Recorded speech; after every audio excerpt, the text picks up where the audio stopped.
Hello everyone, so in this video, I'm going to be showing you how to connect your Phantom wallet to your DEX screener. So the first thing that we need to do is simply open up DEX Phantom wallet. And then from here, all you need to do is tap on the search button here at the bottom right part of the screen. And then at the top, you search for DEX screener.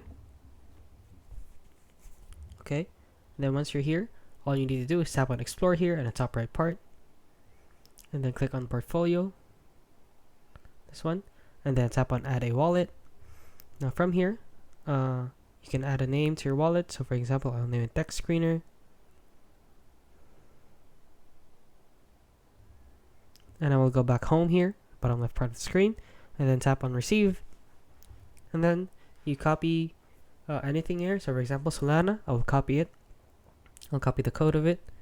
And then tap on add a wallet again, and then I'll rename it again since it was lost. And then enter the wallet address and paste it. And then I'll tap on add a wallet, and that is it. That is how you connect your DEX screener to your Phantom wallet. So if you found this video helpful, please consider liking and subscribing.